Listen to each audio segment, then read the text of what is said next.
So doctor, एक चीज़ और, मेरी डॉटर को बहुत ज़्यादा ड्यूरिंग पीरियड्स ना बहुत पेन होता है, तो उसके लिए पेन किलर ही लेती है वो, मतलब आई प्रेफर के ना लें, पर वो कहती है it is so much paining that I can not bear tolerate.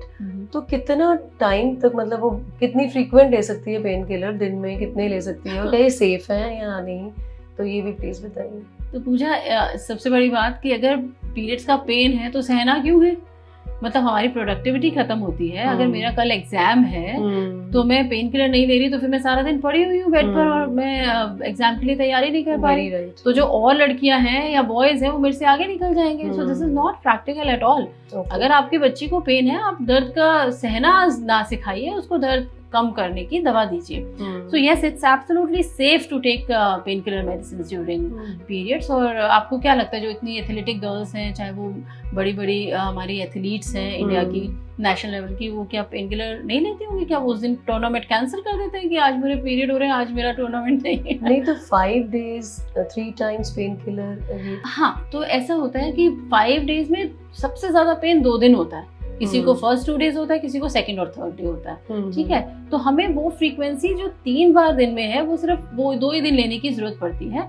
बाकी दिन हम 1 या 2 से काम चला लेते हैं। मगर अगर किसी को इतना है कि उसको 3 बार 5 दिन लेनी पड़ रही है, तो इसका मतलब कि वो कुछ और भी प्रॉब्लम है। वो एंडोमेट्रियोसिस भी हो सकता है। तो we have to see that there should not be any other problem. And हमें ये भी ध्यान रखना है कि there is no age bar for any disease, है ना। एंडोमेट्रियोसिस भी यंग एज में भी होता है, तो हमें देखना है कि क्या।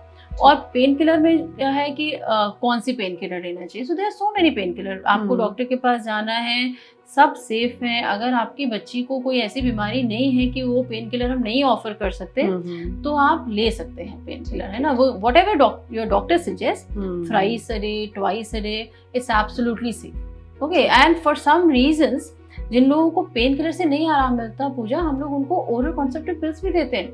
एज यंग एज 15-16 साल की लड़की को भी देना पड़ता है। And those are also very pain, मतलब effective in menstrual cramps, and those are also not harmful. Okay, so we should, मतलब इसके लिए एक पूरा लंबा वो लेना पड़ेगा इंटरव्यू। मगर ये कई डॉक्टर ने प्रिस्क्राइब कर दिया कि भाई आप ये वाले 3 महीने के लिए ओरल कॉन्सेप्टिव पिल्स दीजिए अपनी बच्ची को। वो 16 साल की है, तो पेरेंट्स आर टेकन अबैक। उनको लगता है अरे हार्मोनल दवाई दे दी डॉक्टर ने, ये तो बहुत गलत है। मगर ये बिल्कुल गलत नहीं है, ये बिल्कुल सेफ है। For short period of time it's okay to take oral contraceptive pills. Thank you so much. ये तो बहुत ही एक आई ओपनर है। We don't know that this can also be taken. और दूसरी और बात, एक एंडोमेट्रियोसिस में बार बार बोलती हूँ, एक बीमारी जिसमें कि हमें बहुत लंबे टाइम तक भी लेनी पड़ती है। And in those cases also OC pills are not, they don't have any bad effects. It would prevent that disease.